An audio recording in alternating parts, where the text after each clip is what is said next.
4:30 in the afternoon, busy time of day, public street, bus stopped right in the area. Defendant's accused of walking up and shooting a person 7 times and killing him on the spot. So it's very disturbing the way and manner and time that this happened.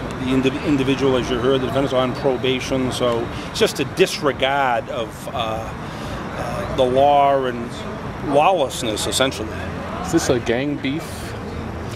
Well, at this point, the case just happened almost less than 24 hours ago. The matter is under investigation. That does not appear to be the case, but there seems to be some connection between the two, as you heard in court. We'll continue to review that and pursue evidence related to that. We understand that the victim was in court yesterday and for a dangerousness hearing. So if the judge had determined that he should be held without bail, he'd probably still be alive.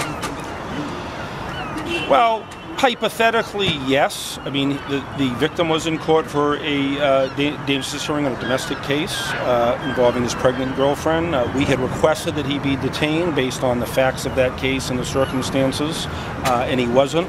I respect Judge Finnerty.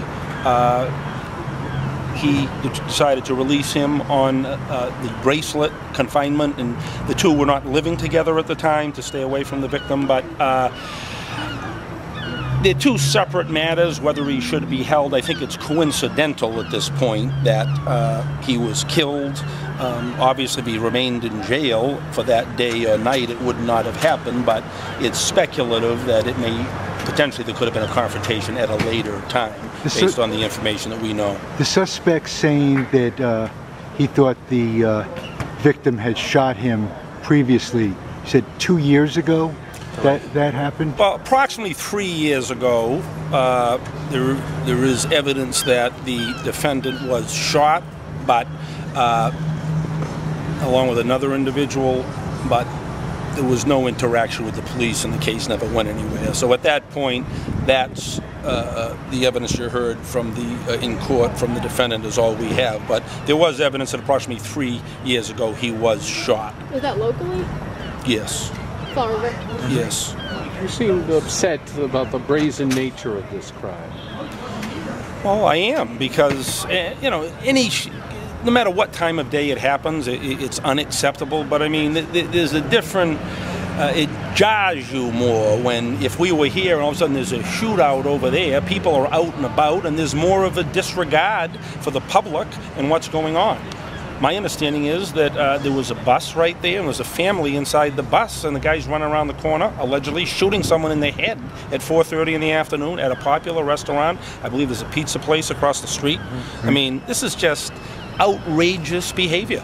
Did either the victim or the suspect come off the bus? That's not my understanding. The bus was unconnected to the incident. It just happened to be there. And people on the bus probably witnessed what happened? The matter's being investigated. People obviously are looking at having different perspectives, but you have to interview people who have some information relating to the matter, whether, depending on what vantage point it's from or whether they were paying attention. And the victim's family is from quite a distance. His father and his mother are both from quite a distance on the other side of the country, in California and in Georgia, I understand.